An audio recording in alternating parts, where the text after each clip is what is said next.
All indicators are that NEDLAC and the Civilian Secretariat for Police Service intend to push the Firearms Control Bill 2025 to Parliament in March of 2026.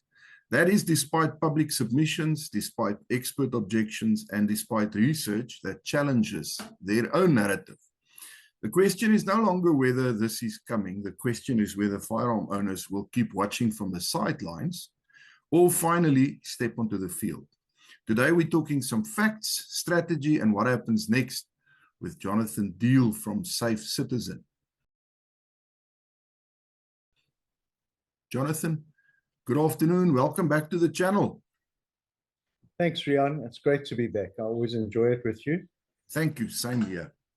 So let's start with this. It has now emerged that NEDLAC and the Civilian Secretariat for Police Service intend to present this FCAB 25 to Parliament in March, which is literally in weeks. From your understanding, what exactly has been decided and what does it mean procedurally for firearm owners in South Africa? I think there are three parts to the answer there, Riaan. The first one is that I sometimes, even in the middle of the day, wonder if I am in the middle of a dream, caught somewhere between the Wizard of Oz and Alice in Wonderland. Yes. Because it actually baffles the mind as to how this government thinks that they are going to succeed in imposing that legislation on the people of this country. It appears to me that they have given it very little thought from outside of their own echo chamber. And within their own echo chamber, which starts at the highest levels of the ANC, and then the police who report to them, and the Civilian Secretariat who report to them, and NEDLAC who is owned by them, it's like an echo chamber. And none of them will disagree with each other, even when it is patently obvious to them, or ought to be patently obvious to them, that their whole strategy and their direction is completely irrational.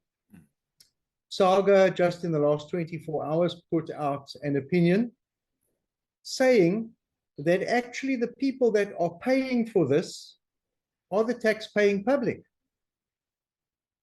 We're not only paying their salaries when they concoct this nonsense, we now have to pay attorneys and use our valuable resources, as in time where we could be doing other things to put food on the table, for instance, to now go and fight them in court with facile legislation like this, or even just spend a lot of time and effort into opposing it in the parliamentary process.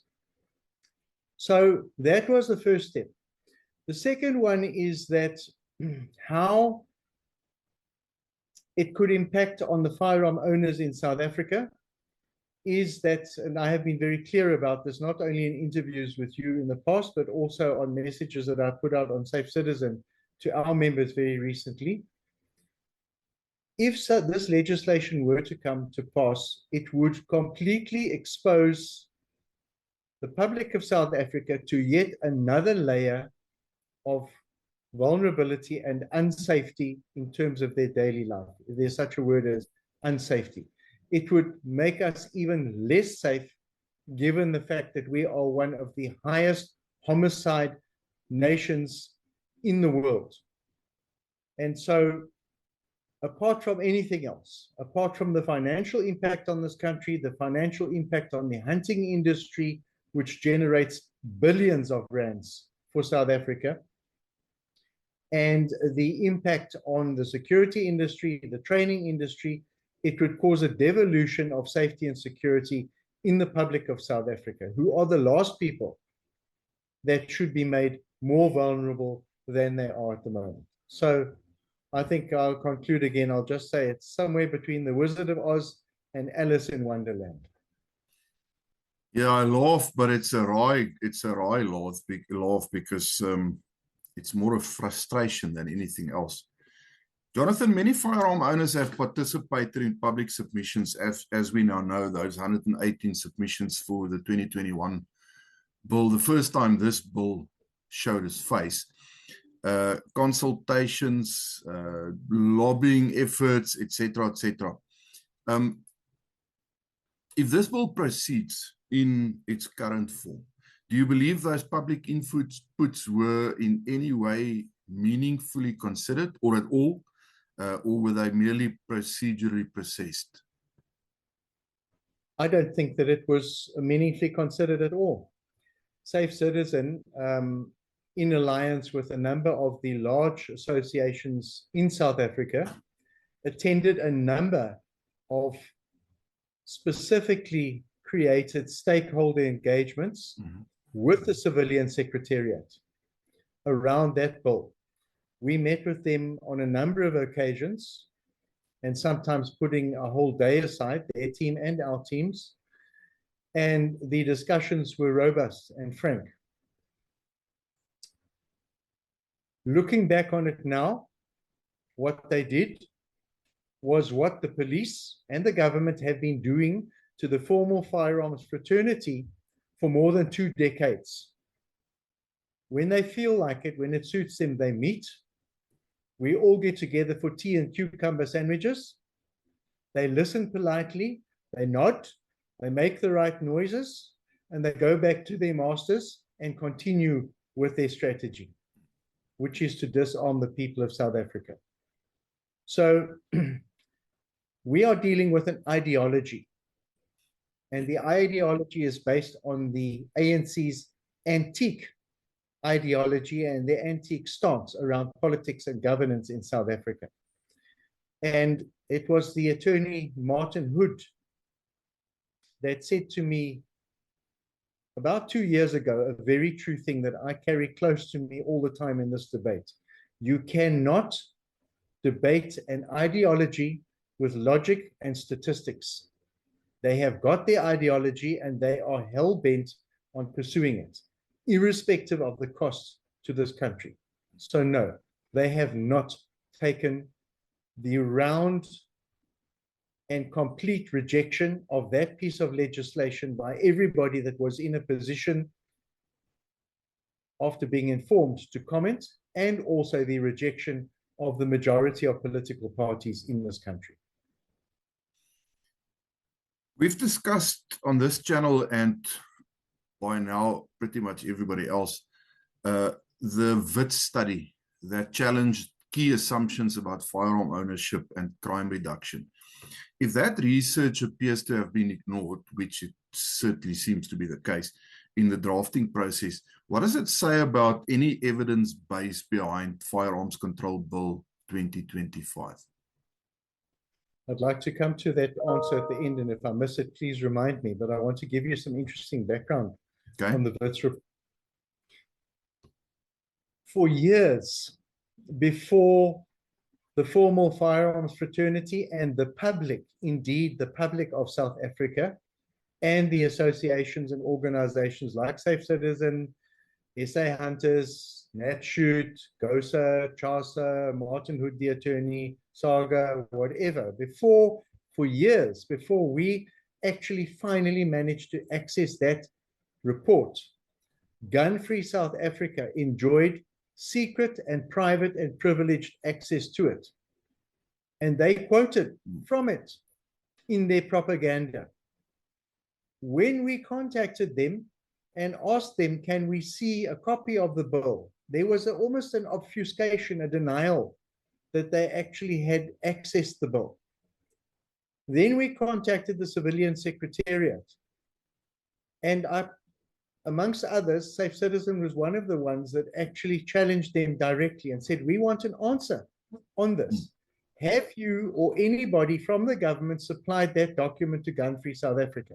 And if you have, on what basis was it done? And if it was done, on what basis is it being kept secret from the rest of the public? Yes. And they denied it. For a long time, they denied that the bill, the report had been released. And eventually, Safe Citizen created a PIA application in 2021. And that was directed to the then Secretary of Police, Mr. Alvin Rapia. And Mr. Rapia released that. And there may well have been, I know that Martin Hood was also involved in fighting with them for the bill. I think also through a PIA, not the bill, the report. And I think also through a PIA application. But it was finally released. And when it was released, what we saw was why they had not decided to use it, because there were elements in that report that they didn't like. For instance, saying that less than 5% of all criminal occurrences or incidents could possibly be affected by the Firearms Control Bill. In other words, whether the Firearms Control Bill was there or not, or whether what form it was in or not, it had an effect of less than 5% on the total number of violent deaths and incidents in South Africa. And that they didn't like. So now, their latest thing is to tell the firearms fraternity, oh, well, we're not taking that report very seriously because it's not peer reviewed.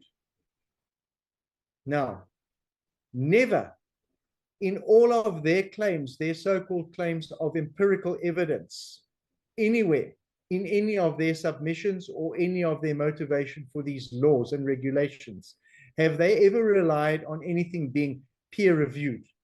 All of a sudden, this is a new standard that they attend, or almost, it's apparently what they want to adopt, this new standard of peer review. So it's going to work against them. The document is very thorough and very solid. It is not a thesis. It's not a off-the-wall theory. It is actually a simple evaluation of statistics and figures put into understandable terms by qualified people. It does not need to be peer-reviewed. It's not like a new theory on gravity or relativity or Alice in Wonderland. And it's going to work against them. So the evidence that there are points directly against everything that they say. Yes, it certainly undermines their case. It undermines their case that the Firearms Amendment Bill, or even the Firearms Control Act in its current form, can be advanced as an instrument that will guarantee the safety and security of people in South Africa. In other words, let's put it like this. The Firearms Control Bill, Firearms Control Act 60 of 2000, applies to lawfully armed citizens. That's all. That is the only people that it applies to, lawfully armed citizens, which includes the security industry. We are not the people, we are not the group that is doing all the murdering. We are not the group that needs to be controlled. We have the multiplier of a small amount of people in this country in terms of the whole population, a small amount of revolting criminal murderers that are doing the majority of the harm in South Africa. And those are the people that need to be targeted. And the Firearms Control Act means absolutely nothing in their lives because they have already decided to behave like criminals. So if Parliament received this bill now in March, what would you say are the realistic outcomes? Are we looking at minor amendments? Are we looking at a drawn-out legal battle? Are we looking at a fundamental reshaping of civilian firearm ownership in South Africa? If I were to look at it from the point of view of a licensed gun owner, of a trainer, of the leader or founder of Safe Citizen, I would say that this bill must not be allowed to proceed at all. At all. Act 60 of 2000 is completely appropriate for its purpose. It is robust. It has been proven over, I think it came in 94, so it's been proven for over 20 years. And it works when it is consistently and efficiently applied by a police force and a government that is largely missing in action in this realm. There is no need for this Firearms Control Amendment Bill. And the restrictions, the completely facile and ridiculous notions that it advances do nothing but underscore the ANC's ideology.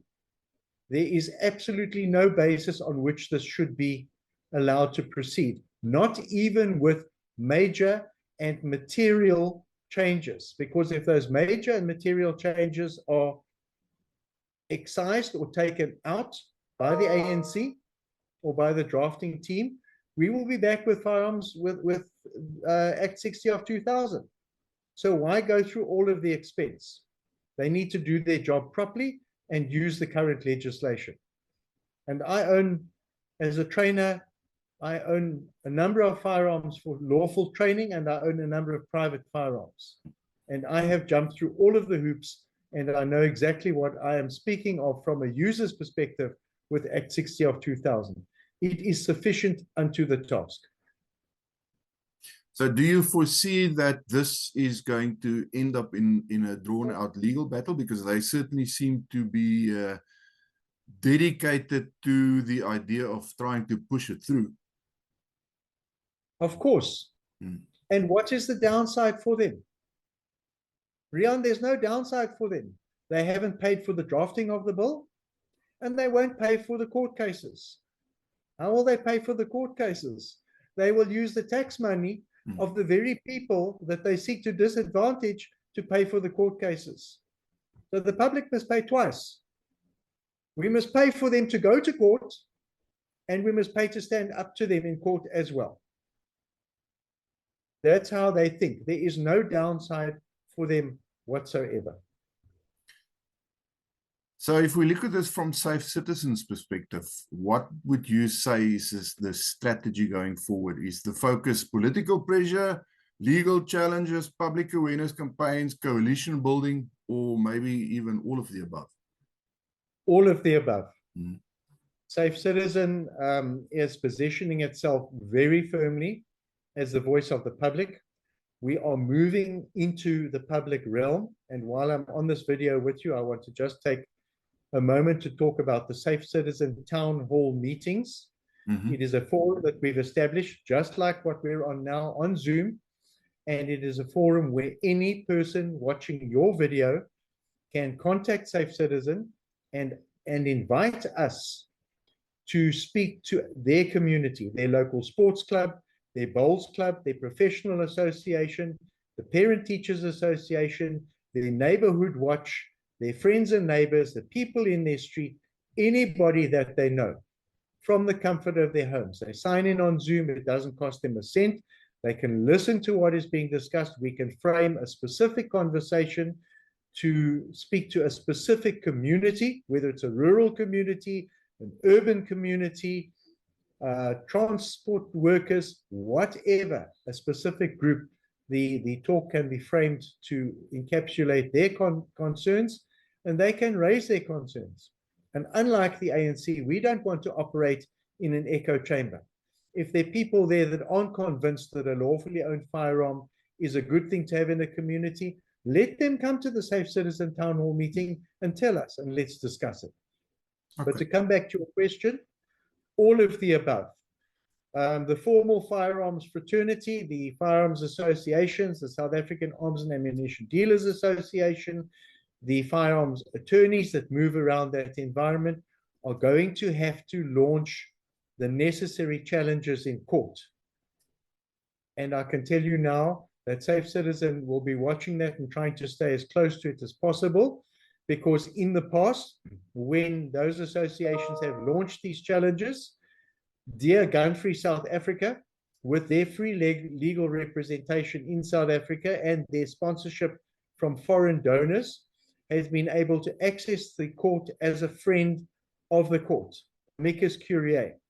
And Safe Citizen is positioning itself to do the same thing. We also want to approach the court as a friend of the court and participate in those hearings, because we have a track record, we have an administrative understanding of the issues at play, and we can bring a very valuable voice to that. So, formal firearms fraternity needs to stand up, and they will. We will stand up on the social side, and there will be other organizations like AfriForum, for instance, who will also do their work in the social fabric of the country around safety and security. Last but not least, and this is a very important one as far as I'm concerned. I think it's the bottom line for this. If firearm owners remain passive, if people keep on assuming someone else will fight this, what do you believe the long-term consequences will be? And conversely, what becomes possible if the community mobilizes effectively? Because we've established now, once you've lost a right, you pretty much do not get that back. It's done. So how about this for a start? Mm-hmm. Evil prospers when good men stay silent. The public, gun owners for a start, lawful firearm owners, and the public need to be involved. The lawful firearm owners and the sport shooters and the hunters have got the most to lose in the short term. The entire community has got the same amount to lose in the medium to long term. And this is not just about batting off the Firearms Control Amendment Bill. This government needs to receive a democratic and lawful and unequivocal message from the public of South Africa to say, to hear and no further. We are withdrawing any mandate that you might think you have to bring this type of legislation in to undermine our safety and security. We have to go for the elephant in the room, because if you have the viewpoint of batting this off and saying, okay, we've now won against this objective to reintroduce this facile piece of legislation, well done, now we can all go and rest. It's not going to be long before the next set of ministers, or the next government for that matter, because please don't make the mistake of thinking that a government that replaces the current administration may be in love with the notion of civilian firearm ownership. There are lots of governments around the world that don't want their citizens to be armed for good reason. So it's up to us to send all of them a message, the current administration and any incoming administration. And maybe this thing needs to be tested properly in the Constitutional Court. Maybe we need to stop batting it off in the High Court or the Supreme Court of Appeal. Let's get a ConCourt decision on it if we can rely on the judiciary to actually consider fully all of the facts. Let's do that. But it has to go to that level. We cannot fight this thing a little bit at a time and think we've scored a lasting victory. Doesn't work like that.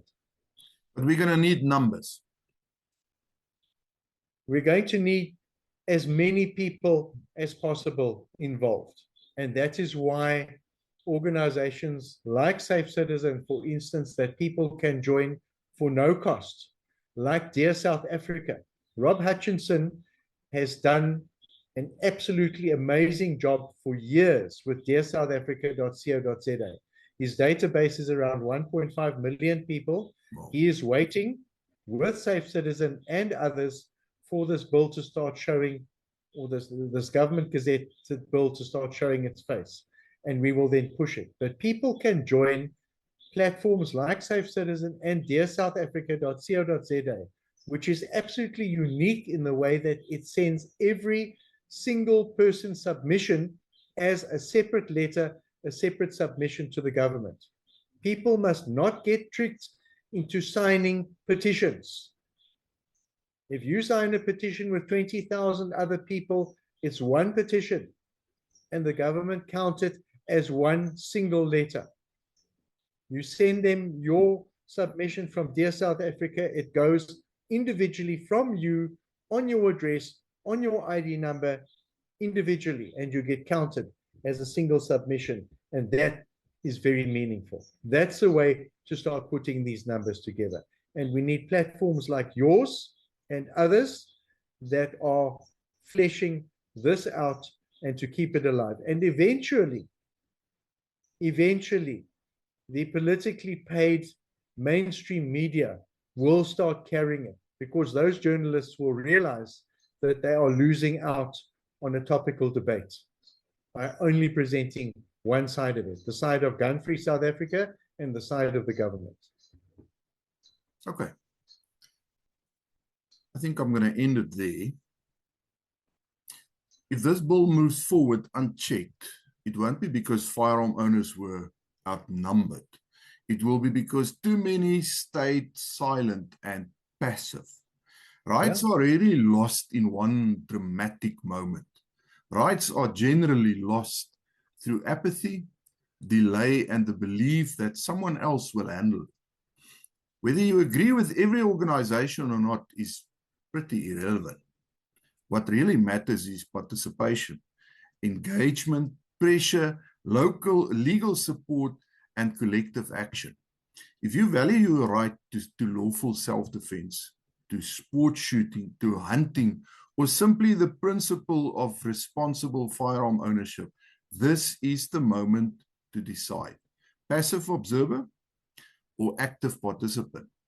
Because March 2026 is much closer than you think.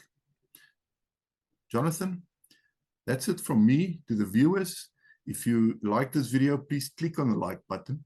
Please subscribe to the channel. Please smash the bell icon so you can be notified of new videos coming up. And as always, if you're interested in any of the training, there's a link in the description below. Check it out. We look forward to seeing you on a range one of these days. Jonathan, thank you once again for your time. Much appreciated as always. Thank you, Riaan. Keep safe.